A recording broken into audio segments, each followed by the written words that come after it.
Welcome back to another episode of Trading Secrets. Today, I am joined by two medical professionals who are taking the dermatology industry by storm, utilizing their unique approach with telehealth in social media.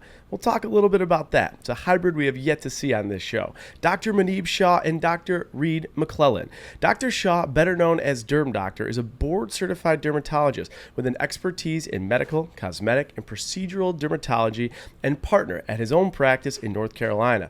You may know him from his social media posts educating the public on various topics within the dermatology field, which has generated over 20 million followers between TikTok, Instagram, and YouTube. And Dr. Maclellan is a founder and CEO of Cortina Health, which is an AI health company with a mission to give people across the country the ability to receive proper dermatology treatment that is simple, quick, and affordable. I think that will land with all of us back home. Simple, quick, and affordable. In addition to that, Dr. Maclellan is an adjunct professor of plastic surgery at both Harvard Medical School and Boston Children's Hospital. So how do two medical professionals with different backgrounds and in different geographic locations end up investing in the same mission together? How do they take digital media and bring it to healthcare? It's a world we haven't talked about. Doctors, I'm so glad to have you on Trading Secrets. Thanks for being here.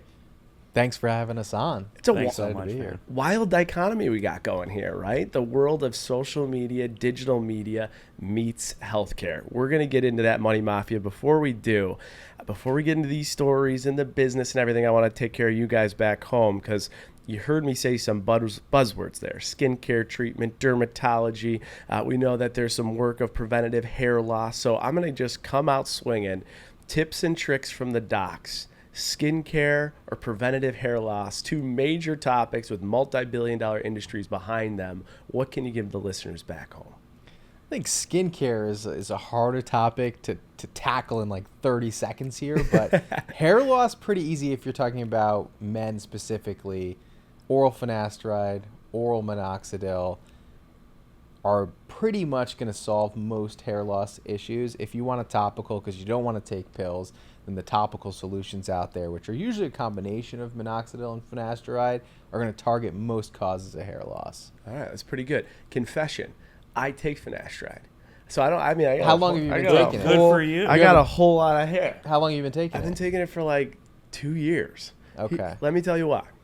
My brother, I saw him taking it. I said, what is that? And my brother's gay and married. And he said, well, Jake, it was a couple years ago. I saw everyone in the gay community had great hair. And I was like, what is going on? And I found out there was a hack. There's a lot of preventative treatment going out there. So he started taking finasteride. Yes. And then I'm like, well, I don't want to lose my hair. So I started taking finasteride. I mean, are there things to be concerned about if you do take finasteride for anyone back home? That's the question I was going to ask you is Yeah. Did you have any side effects? Because I think a lot of men, they want to keep their hair, but then they hear a lot of myths about different side effects. And maybe some of them are true. Some people do truly have side effects with it. Decreased libido, inability to get erections, some mood changes in men coming out of the South American literature. I personally take finasteride. I also don't have any side effects with it either. And if you talk to most dermatologists, most plastic surgeons, a lot of us are taking finasteride and minoxidil ourselves. And I don't really see side effects in my patients, but when you look at the population studies, some people do report it. Yeah, I didn't have any three of those. And then I also, maybe this was a myth, I heard it could impact like potential sperm count. Is that a thing? So they show decreased sperm counts in some people that are using it. But once you stop it, it doesn't affect it long term. And so if you are trying to get pregnant or you're having difficulty getting pregnant, it could be reasonable to stop finasteride temporarily. Okay, interesting. Yeah. That is good to know. I did get my sperm tested. I'll talk about that in the recap. We're good. Four possible side effects, none of them, so I'm going to keep taking finasteride. As an adjunct professor in plastic surgery, could you give any trading secrets to our listeners back home about, from a consumer perspective, maybe some things to think about when it comes to plastic surgery, maybe some things that we wouldn't know we could only learn from someone that's in the space, that's also a professor in the space? I think that the number one consumer hack there is, first off, make sure you're going to a plastic surgeon. There's a lot of different buzzwords out there, both in the plastic surgery as well as the dermatology space. You hear a lot of people, especially in the tele world, talk about dermatology providers. Those aren't, they may be, but they're not necessarily, like Dr. Shah, a board certified dermatologist that's gone through the educational training, gone through the testing, and always stays up to date with continuing education. Always, I mean, look at how he just chammed off all those facts just like that. He knows exactly what he's doing. In that same regard, in plastic surgery, there are some individuals that are cosmetic surgeons. Those people most likely have not done a board certified plastic surgery residency or fellowship. I'm not saying they're not good, but if you're looking for the best of the best, just always know who you're going to. So do your education, reading their bios, and understanding their entire educational background. Okay, that is great advice. Some of the treatments that we're seeing out there, at least like if I had to say what are the top 5 things cosmetically that are getting done, and you guys could correct me if I'm wrong, my guess would be the following. I would think Botox, filler, facelift, a breast implants, and I don't know what butt job would be, or what you would call that, but a butt job. Brazilian butt lift. Like Brazilian BBL. butt lift. There's Yeah. the technical term. Those I would think are like the top 5. Within your worlds, are those the top 5? I would definitely say in dermatology, and we don't do surgical facelifts or breast augmentations, but in dermatology, I would say number 1 would probably be neuromodulators, which is your Botox, your Dysport, Xeomin, Daxxify.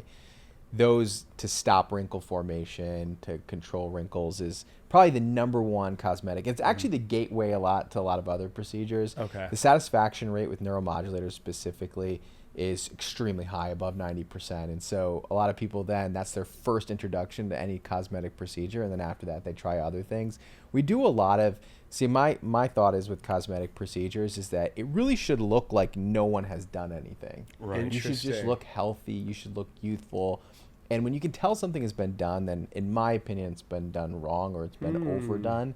And so there are a lot of things that a lot of people get that you'll just never hear about, like different laser procedures that are just rejuvenating. They give you that healthy glow. They eliminate wrinkles, but no one can tell you got anything done. So we do a lot of microneedling. We do a lot of CO2 laser, erbium laser, clear and brilliant. We do a lot of radiofrequency microneedling. You may have seen Morpheus 8 become really popular. So all those things are done, but you can't tell that anyone was there, and so you don't hear as much about them. Okay, interesting. I think that's a really good take. Like if you can't notice it, it's done perfectly, right? I think it's a really good take. One of the things we talk about in Training Secrets is a lot is like dollars and cents. For people that just have no idea, could you give an approximate, I don't know, like min-max average for some of those procedures that you would expect? So if you wanted like a unit of Botox, like how much should that cost around? Or if you did want a breast implants or facelift, like around, how much are those procedures?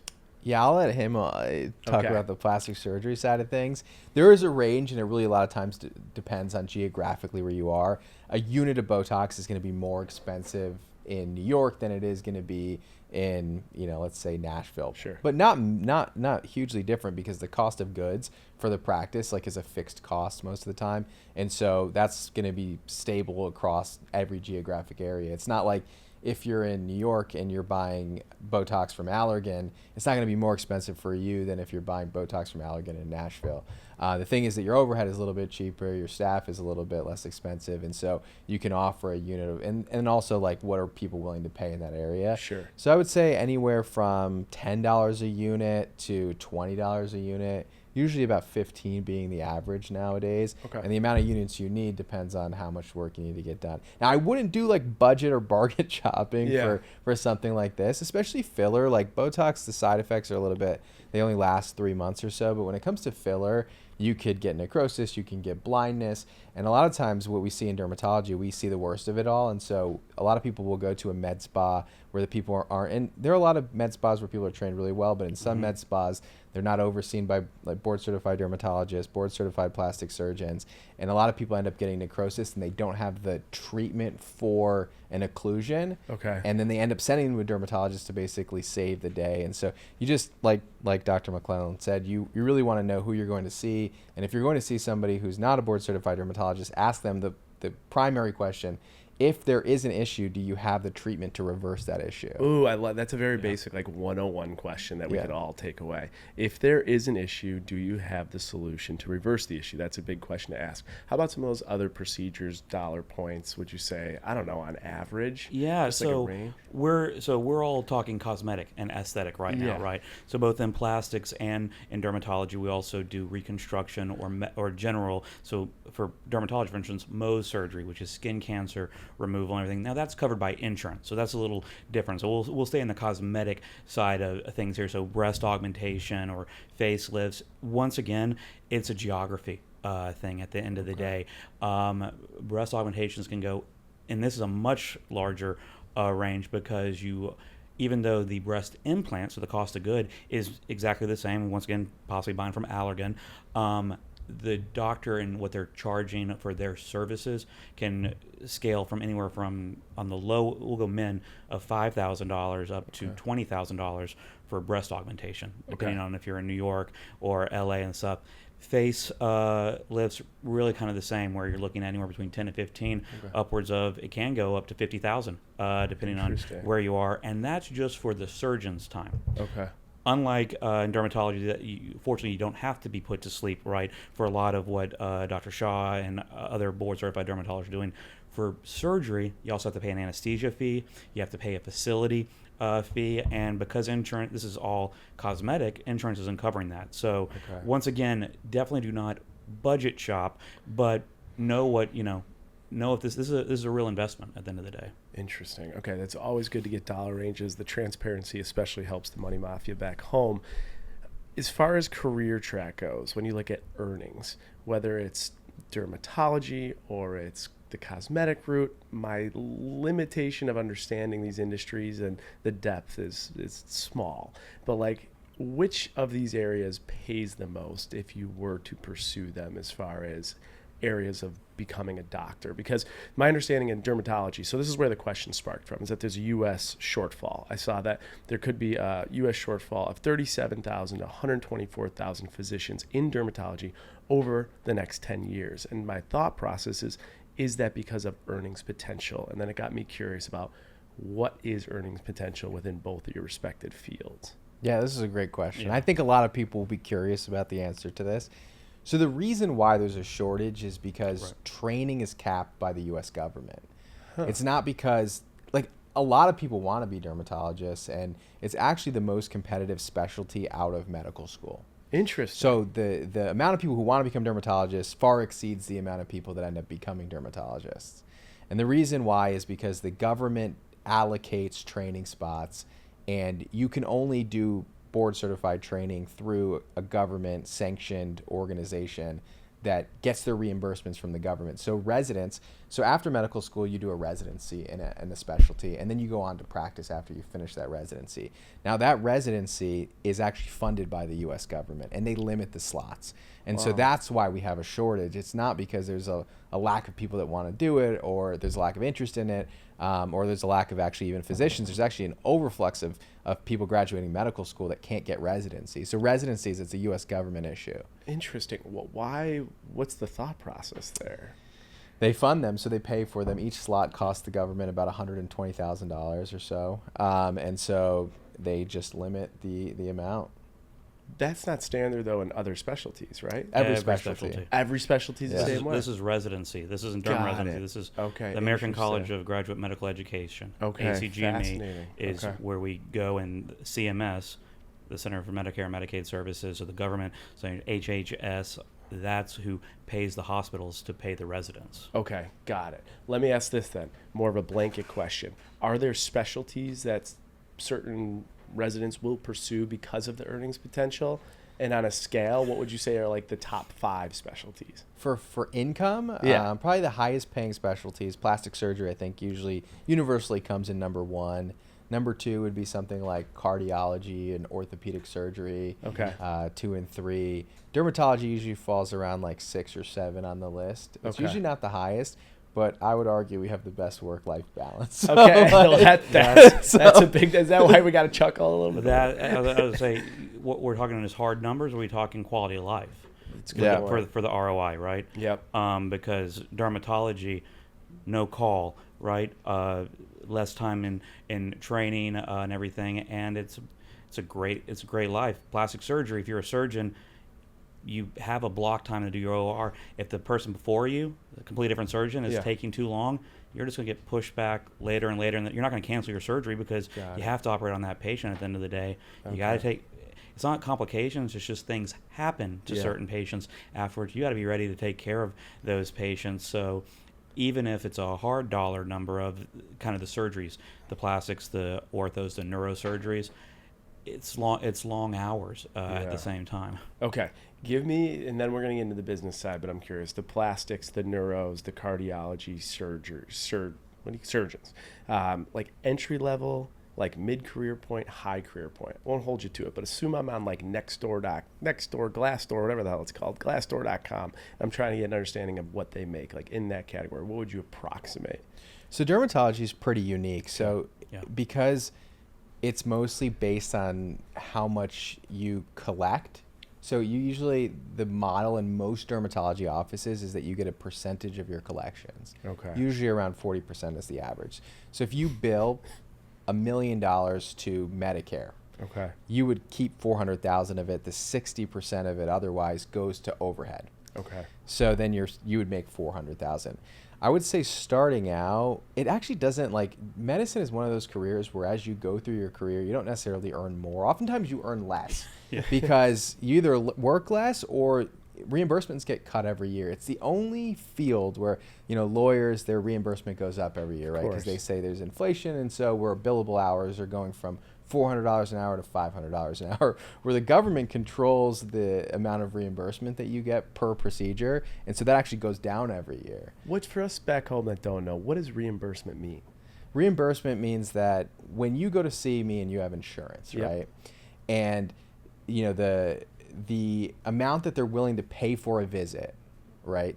Let's say it's $150, right, that they're willing to pay for it. Next year they'll say it's $140.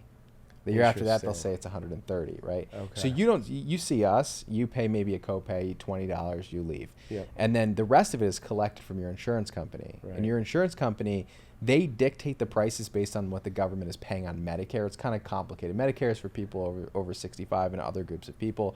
They determine essentially what the market rate is for like an office visit or a skin cancer removal. And then all the other private insurance companies base their price off of that. Some give 20% more. Some people give 20% less. And so everybody kind of bases it ballpark around what the government is paying for that particular code, right? A code is aligned with like an office procedure. Like 99203 is a new patient visit, right? And it's like a medium complexity new patient visit. And that code is worth a certain amount of money to the government, and they pay you based on that. And so they cut that every year. But your cost goes up every year. Your cost to your staff, the cost of lidocaine to do injections, the cost of your electricity goes up every year. And so we're actually at a reckoning point in our country where something is got to give. And I see it because I own my own practice in North Carolina, and I'm transitioning now to New York. But in that process of owning the practice, I'm looking at the P&L every month, and I'm seeing that the prices of everything are going up, but the reimbursements are going down. And eventually you reach a point where there's nothing left, right? Wow. And so that's what's happening in healthcare in this country. And so in dermatology and plastic surgery, we also have this sort of cash option, the aesthetic option. And this is something that we're trying to solve here with Cortina, is trying to give people access to low cost care that, maybe they don't even have insurance or can't afford insurance. And even physicians are sort of frustrated with the system right now because, like I said, like you're kind of meeting this breaking point. Interesting. So unlike any industry, because of these reimbursements and this breaking point, your years of service can go up, your credibility goes up, your client base goes up, all your price points for everything we know are going up, but then actually your gross revenue could go down based on all of these back end reimbursements and health insurance discussions at the government level. That is fascinating. I want to move into Cortina. Before I do, though, because I really, really appreciate that explanation. I think people back home would have no idea. We're probably going to have to do a full episode just on health insurance at some point. So we might have to phone a friend when we have like a health insurance broker and get the doctor's opinions. But before we do that, give me an idea. Dermatologist, cardiologist, neurosurgeon, like on average, what do you think they make? I just don't have a clue. $1 million bucks a Starting year, $2 out million? 350. Okay. Derm, probably mid-career about 500. Okay. Most surgery, people are doing about $800,000 Got a it. year. Okay. But I love Yeah. what you just did. 2 to 3 million. That's what I thought. You thought. Oh yeah. You See, thought that's why I love this right show. You thought right off the bat 2 2 to to 3 3 million. I'm thinking heart And surgeon, brain surgeon, No, easily. man, that's exactly right. They're maybe back in the 90s. Yeah. But no, I mean we are at such an inflection point with that. Plastic surgery is the exact same way. Those are probably very similar numbers on the plastic surgeon. It also depends if you're in academia versus private. And dermatology, like 90+% of dermatologists are private practice, right? Versus being at one of the academic institutions around plastic surgery that's much closer to 20 to 30% are in major hospitals, because we need the facilities to back it up. So it depends on that as well. Do you think we have, with the price of everything going up, inflation moving it the way it is, and some of these salaries being decreased year over year and the pinching happening, do you think we're going to run into more of a global issue as far as doctors even pursuing pre-med, med, residency? When you look at the price of education, the price of everything else, the fact that in the 90s, $2 to $3 million was the standard, and today it's more of 250, 350, 800,000. Like, do we have more of a global issue here? I think it's a major issue. And, if you look at the forums on Reddit, people talk about this, like if you're pre-med, is it even worth it anymore to go into healthcare? Which is a shame, because like there are so many people that are passionate about helping people, and like they really would be amazing doctors, and they look at what's happening in tech. Starting salary at Facebook is like $550, right? And then you're thinking, okay, I can make $550 at 25, graduating college and getting a good degree in tech. Whereas like you're 32, you graduate from residency and you're making $350, and it goes down every year. So people are doing that calculation and saying like, I'm a smart person, I'm going to go into tech, or I'm going to go into law, or I'm going to go into a different field. And it's a shame, because we need smart people who are doctors that can help people and care about them. And so all the pressures of the system are actually forcing people out of medicine. And there's always a delay, right? Like what's happening in medicine, like the young people are still think it's going to be great, but it slowly changes, right? Where like, if you talk to most of my doctor friends, and I love what I do, like I'm so blessed to be able to do this, but if I talk to most of my doctor friends and you ask them, would you tell your kids to go into medicine? I would say 95% will tell their kids not to go into medicine based on the current situation that's happening. Wow. Yeah. Interesting. Wow. You didn't cover student debt. Student debt, yeah. Right. I mean, so 4 years of college, that's expensive as well. But then you have 4 years of medical school. That's not covered.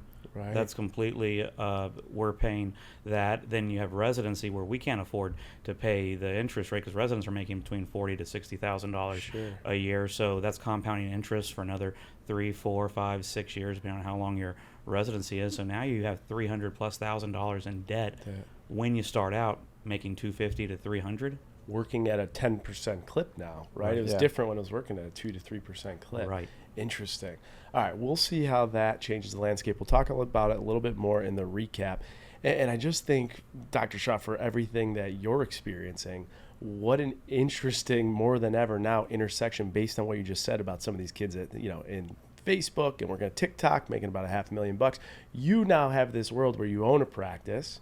You are partnering with an institution that is growing by the days, but you also have this social media platform. So you're seeing both sides of medicine at an institution level, and then you're seeing this whole TikTok, social media level, and how you could be compensated. What's your take being and living in both worlds, and which is moving at a faster pace when you look at growth? It's a good question. I mean, I think the sky's the limit in business, entrepreneurship, and social media, right? Like there's no cap on what you're going to make. There's no one's going to cut your reimbursements, right? If you provide value to people, you'll get compensated for it. And there's so many different avenues you can grow from social media.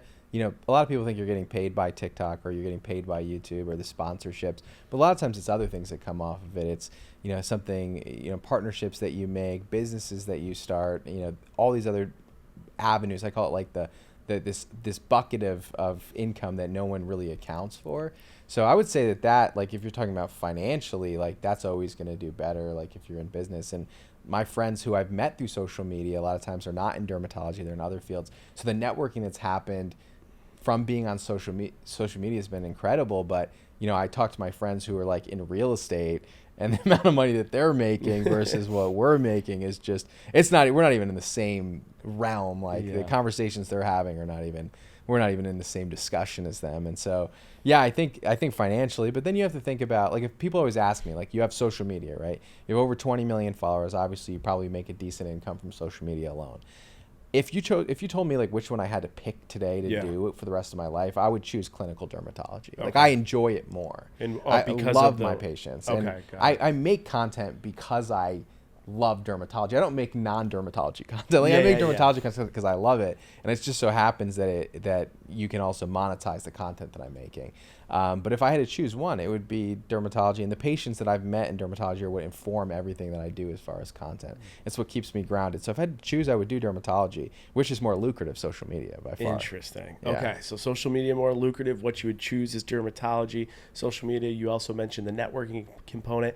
That social media platform of yours is, I believe, what led you to meet and work together on what you're now working together. And while I was doing some research on it, Cortina Health, you're using AI, telemedicine, digital media, and I even saw in one snippet I read social media. I'm assuming that's your background, to create something new in the healthcare space. So can you talk a little bit about how your social media platform connected you to, and specifically what you're doing that's different than what's out there today? Yeah, I'll just tell the origin story of our relationship. I think that makes the most sense. And probably with you and with the podcast and everything that you've done before the podcast with The Bachelor, people reach out to you, right? And they bring you opportunities, right? And you're like, okay, do I do this opportunity? Do I not work with this brand? So I turn down 99% of the sponsorships that come my way, right? A lot of people think, oh, you take every sponsorship, or all these influencers are just taking every sponsorship. Sure. But our obligation is to the audience that gave us the platform. And Yes. so, like, I'm very thoughtful about the partnerships that I make. And so during the time that Reid and his team had reached out to me, I was already like pretty fed up with telemedicine, because a lot of brands had reached out to me for like telemedicine, like, okay, we want to work with you, we want to collaborate with you. And they all kind of had the same spiel. They were really just trying to basically commoditize dermatology, right? Like, we're just going to get prescriptions in people's hands so that they can use them and not give them any guidance on how to use them. Dermatologists wouldn't be involved in the pictures. And so I was like, this is not, like, I can't align with this, because my audience would know this is inauthentic to me, and I wouldn't feel good about it. And so when they reached out to me, he told me a little bit about the platform. I was like, okay, only board certified dermatologists. I'm like, how can you afford to do that? It's so expensive to use a board certified dermatologist. It's like, well, we're going to use AI and machine learning to speed up the diagnosis and prescription process, but a board certified dermatologist will always be involved in that equation. And we're going to deliver low cost care. So I'm like, okay, this is definitely interesting to me. And so I have to stand by like what I believe in. And so I think when you're an influencer, you kind of have to try to align with the brands that you think are doing the best for your audience. And so for me, of like the 10 companies that reached out to me to do this telemedicine thing, because there are a lot of companies that are trying to do this. Okay. I felt like, Reid and his team were really doing it the right way with Cortina, and that I could stand behind what they were looking to build. And so, they were early on, but I said, okay, instead of doing like a post, which is what they wanted me to do, just do like one post. Here's a fee. Here's a fee. I was like, let me get involved. Let me invest. Let me like really get involved and like help you grow, because then I can have an actually meaningful impact. So that's kind of how the story started. That's exactly correct. The only caveat to that is my marketing director came to me and she goes, have you heard of Dr. and DermDoctor? I'm like, yes, of course I've heard of Dr. and DermDoctor. We're in the field of dermatology. I know a good amount, and this guy's the number one dermatology influencer in the world. Yeah, I think that we should like pay to have him sponsor some content or something. And I'm like, do you think we can afford that? Yeah.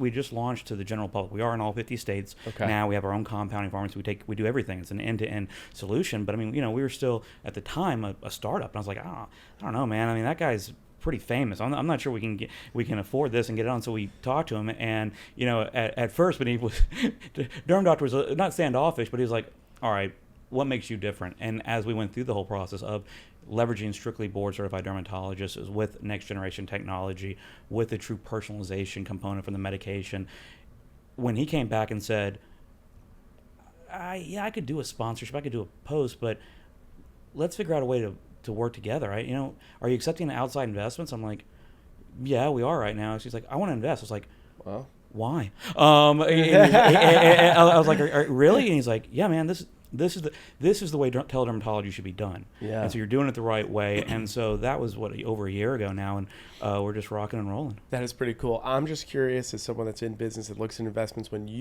it's someone that maybe wasn't as familiar with the social media world, when they had come to you saying, let's think about someone in social media, and you said, I don't know if we could afford that, without doing the research stuff, what did you think the amount was going to be? Oh, I could. So for a quote I even knew a quote micro that has 10 to 20,000. They could be charging 5 to 15K Right. for a single post. That's not even a post. It's a story Yep. that is gone in 24 hours. And so, there's an ROI on that. Are we really going to see that? There's a cost to acquire each customer, which is a patient at the same time. So for someone like DermDoctor, it's going to be a heck of a lot more than that for a single post, right? So how do we do this the appropriate way? So, and we're just very fortunate that what we created was something that he wanted to be part of. If that's 5 to 10,000 followers, you imagine what DermDoctor at 18 million plus is. But I think it's always this industry, whether you are a adjunct Harvard professor with an incredible resume, or you are like a 12-year-old who I talked to, my buddy's kid I talked to yesterday, the thought process of what social media is, what the influencing is, what the ROI is, what the cost is, it's such a wild industry because it's A to Z. And to see how you guys have married the two to do something super impactful, it is just so impressive. Now, tell me a little bit, did you have a comment? Well, I was going to say the other beautiful thing about Dr. Shah's network is that there's over 20 million individuals that are all going there for dermatology. Right. Right. Compared niche. to other Yes. influencers out there that are beauty influencers, and they're wonderful. A lot of those followers may not necessarily even care about dermatology care. Mm-hmm. Everyone that goes to him because they can't get in to see a board certified dermatologist. So Right. they're trying to take any education they can get from him. So we knew that we had to figure out a way to work together if at all possible. Okay. And then so you create the partnership. Did you end up investing? Yeah. Okay. Yeah. So you invested some money. You're obviously a spokesperson. And what is your, how do you create a structure like this? What's your title? What is your role within Cortina? So I think it's officially the medical content advisor. All right, that's a new but title. It entails a lot of different things, Yes. right? Because like I said, I wanted to be involved with something that I could be proud of, that I could talk to my followers about and really stand by. So it goes from everything to, creating content personally, recommending it as the place. Because right now, what we have, what this is solving really is this space where you have these people who don't have any skin issues, right? And they're never going to pursue anything. And then you have this group of people that they have maybe some mild acne, and over-the-counter treatments that you buy at CVS or Walgreens can solve that. Then you have this space of people that they maybe don't need to see a dermatologist, or they can't see a dermatologist in person because we have an access issue. We have depending on where you live, you might not be able to see a dermatologist for 6 months. Yeah, it's ridiculous. Yeah. It's or ridiculous. It's too expensive. Yeah. $200 a visit. And wait times and all this, right? And then so you have this gap of people that telemedicine, the ability to see a dermatologist online, is going to solve that issue for them. And so, I'm trying to think, okay, how do I get my followers who they tried everything over the counter, they failed it, they can't see a dermatologist, but they can see someone online. How do I direct them to a place where they can get their tretinoin in, they can get their, prescription azelaic acid, they can get their hair loss treatments like oral minoxidil and oral finasteride? Where can we send these people? And so I'm Cortina is a solve for that for my patients. And so I'm directing my followers to it, but I'm also advising on content strategy, even formula development with when oral minoxidil was becoming very, very popular for hair loss. I called up Dr. Maclellan, and I'm we need to get oral minoxidil on the platform because we didn't the have it before. studies that are coming out are phenomenal. The studies coming out for oral minoxidil low dose for hair loss are just tremendous. So we need it to be able to offer people the best solution. And so he's we'll make it happen. So being able to connect and actually deliver real change for people, real value to people, is really how the partnership works. So all 50 states, someone's listening right now and they're okay, as a consumer, I'm interested in how this works. What is the process? What is the cost? How do you actually meet with the doctor? What does it look like? Yeah. So we we worked really hard to develop the infrastructure because I did know social media would be a component. Yeah. And social media is viral. It's not in only New York or LA or Nashville, right? Everywhere. Kid in Boise, Idaho, right? And so what I did not want, and we see a lot of teledermatologists, they are not in all 50 states because you have to have doctors that have medical license in the state the patient's in. That's how that's how any medicine works at the end of the day. So while my software engineering team was going out and building our platform, I went out and I recruited dermatologists from around the country to make sure that we have at least 5 in every single state in America, so that we have coverage and whatnot. And Wow. certain states we have over 20 in that given state. But to give the truly personalized component to it, we also wanted to have a compounding pharmacy that could mix different active ingredients together. So we also, at the end of the day, want to make it as easy as possible. Our mission is to democratize dermatology care. That means get access. We have that. We're in all 50 states. Everyone can get on the internet, can have a camera to take photos and everything. But it also means affordability. So we're very price conscious when everything we do. So right now, you can go to getcortina.com, start a consultation. It'll cost you $50, so $49.99. Oh, that's very That's affordable. basically what it would. And if you can finally get in to see an in-person dermatologist, you may get charged that as a copay, anywhere between $30 to $50 for Sure. a specialist. And then for us, that's it, $50 cash, all in for that, and you see your doctor. The doctor then reviews the case, takes care of you, answers any questions you may have, prescribes either a truly personalized, or if a generic is going to work better, we prescribe that. We can do everything at the end of the day, and all that happens in under 24 hours. So That's from when you wild. first submit your case, within 24 hours, we're diagnosing you. You're having follow-on conversation with your doctor.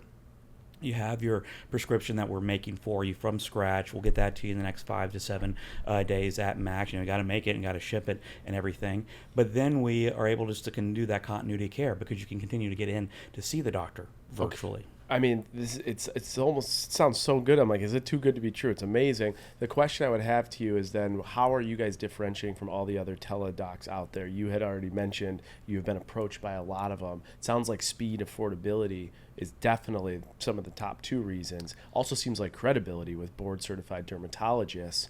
Are there anything else I'm missing that I should know, like as I possibly consider like jumping on a doctor call with Cortina? Yeah, I think those are kind of the main differentiators. To me, it's like the board-certified dermatologist. You'll see this language now if you pay attention to it. Yeah. If you see a teledermatology ad, you'll see they'll use the phrase like a dermatology provider, because board-certified dermatologist is a protected term. Yes. And so oftentimes, and maybe this isn't true for every company, but oftentimes it's somebody who has absolutely no training in dermatology, but they can write prescriptions, right? And so to me, like I'm worried, like, do I send my followers to somebody online who, and we had done this exercise where maybe it's not acne, it's Right. actually something else. And if you are trained in dermatology, classically you spend 4 years studying dermatology alone, you can tell the difference between common skin conditions. And so my fear was that people would be misdiagnosed and mistreated. Like, they'd have the right actives, because if they diagnose you with acne, they give you the right actives for it. But if you don't have acne, you have rosacea, or maybe you have a genetic condition called tuberous sclerosis that can look similar, then a dermatologist is going to know the difference right away. But somebody who doesn't have any training in dermatology but can just write prescriptions, is it safe? And so that was, to me, one of the main differentiators. And what's so interesting, especially about this podcast, is that as American consumers, we've gotten so good at identifying kind of like fraudulent versus real, fake Rolex versus real Rolex, fake Louis Vuitton versus real Louis Vuitton, like these consumer material goods that mean, I don't know, to some people a lot, but maybe in the realm of things next to nothing. We've gotten so good at being able to do our research. We have not, I feel like, at least from a macro perspective, gotten great at saying, is it a certified board dermatologist? Did I do the due diligence on my doctor? And I think as consumers, when you're looking back at home, how much do you shop for the best brand? How much do you, desire to have the next Gucci? Why aren't we taking that same approach as we're shopping doctors that are doing literally work on the outside and inside of our entire body? So I'm glad we talked about that. Last thing I talk about, and I got to get your trading secrets, is, and I want to make this one quick, but it's a big topic, Botox. The boys are getting Botox right now. I remember, like, when I was in high school, my mom used to get pedicures. I'd be like, Mom, I want to go with you. I want to try this. I go get a pedicure with my mom, and all the boys would chirp me. It'd be like a hockey guy's soccer. Oh, you're getting a pedicure with your mom? I'm like, why don't you get your ass in there and get a pedicure? They all do it. They're all addicted to it. They're not leaving. I feel like Botox is like the new pedicures.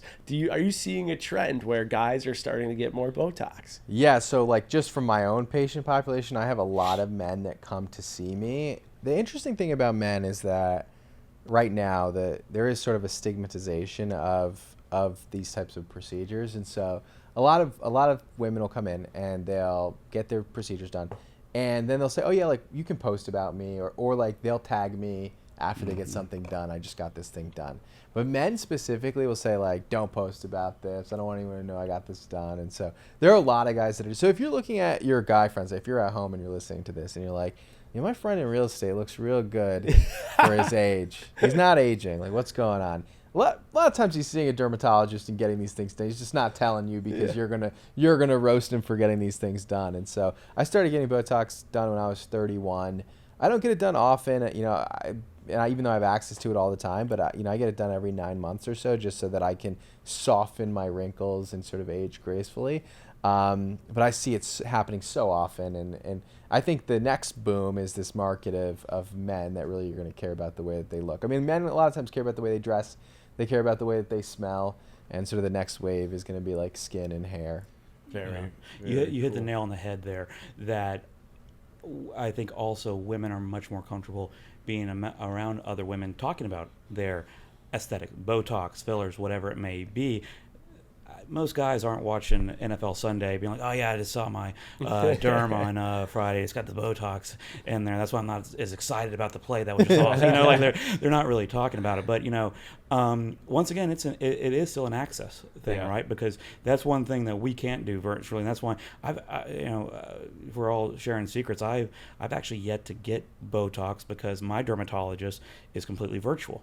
Interesting. And my specialty is in children, so I don't have the same access yet. Cortina is expanding into brick and mortar clinics now as well, so I think I'll have more access, and I am certainly not opposed to it. I just didn't have the access to it before recently. Well, if you tell me that we can get Botox in 24 hours after a quick teledoc call with a brick and mortar, this is going to go nuts. People are going to be all on board. So it's pretty good. Yeah.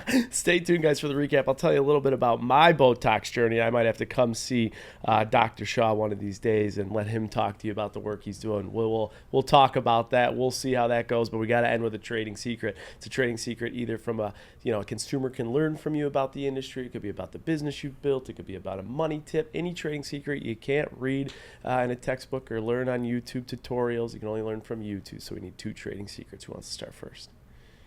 Sure, man. I'll jump in. You can see this on YouTube. You see it from a lot of different people, but I think it's important to hear it over and over again, and that's self-care. Dr. Shah and I, we both work a lot. We put in a lot of hours. There's no ifs, ands, or buts about it, especially being an entrepreneur and whatnot. But sleep is very important. Don't skimp on that. Don't think I'll catch up on it the next day or I just got to get through this week. Always focus on being the best of yourself, and sleep is one of the most important attributes of that. That's a good piece of advice. One thing I need to catch up on is sleep, and I forgot, I'm going to need more Botox after this Buffalo Bills season. But Dr. Shah, sleep and self-care, what can you leave us with? I think, life has pulled me so many different directions, from medicine to social media to being here on this couch. I think the main thing that kind of is to try to stay grounded and have gratitude for where you are. A lot of people don't give themselves grace. A lot of times you've achieved the goal that you had when you were 18, and you're running through this cycle of life where it's always the next thing. And a lot of us, we're very goal oriented, but I think taking time, this is not like a trading secret to succeed in life, but going through the motions of life, like having a moment of gratitude to like pat yourself on the back and say, I'm where I was when I was 18 and I should be proud of that, and then keep going to the next thing. But I think taking a moment, and probably for you too, just taking a moment and saying, hey, I've achieved XYZ thing, and of course things are going to come next, but I'm very grateful that I have what I have, and so that's where I'm at right now. that landed. I think that's something, no matter like what position, everyone even in this room, just like taking a beat to be like, look where we are. You know, we get so focused on tomorrow. Get so focused on checking the box. Let's find the next one. Just taking a moment to take it all in. I think it helps you keep centered. So this was unbelievable. I want to first start with this. Any listeners that want to go sign up for Cortina, or they want to get an appointment, where's the first place they can go? Simple. Just go to Get Cortina, G-E-T, Cortina, CORTINA.com. You'll see our medical content advisor right there on that front page. You can read through everything that we do, or you can click Start a Consultation right there, and you'll be seeing a board-certified dermatologist immediately. All right. And if they want to find a little bit more of you, where can they find everything you have going on? You know, man, I'm not gonna lie to you guys. I'm nowhere as cool as you guys from a follower's standpoint. So I normally point everyone to Get Cortina, but I am technically on social media at Dr. Reid Maclellan on Instagram as well as LinkedIn. There you go, guys. Go check out Dr. Maclellan. And you, Mr. Shaw? So, how dare me say Mr. Doctor? No, Mr. is fine. I'm not a doctor in this scenario, though I am wearing scrubs, but that's only because I came from the office here in New York right from there. So it's not like I dressed up in costume. I actually came from Hudson Yards. That's how you play the brand perfect. That's how we roll. So you could Instagram, YouTube, Doctorly, TikTok, DermDoctor. You could also come see me in the office. I'll be joining here, hot off the press. You're actually the first person we're telling this. Let's hear it. I'm joining Hudson Dermatology in New York, and we started like an aesthetic skin lab here called Aesthetica Skin Lab. So people can come see us in Hudson Yards. You can also see me on the Get Cortina website with my image right there as the medical content advisor. Hudson Yards is going to be huge. Yeah. Okay. You guys all need to check that out. The Hudson Yards location. It's coming soon. Yeah. And then check out DermDoctor on TikTok. The content is just fire, intriguing, super stimulating. You'll enjoy every single bit of it. And guys, thank you so much for being here on Trading Secrets. Thanks for having us.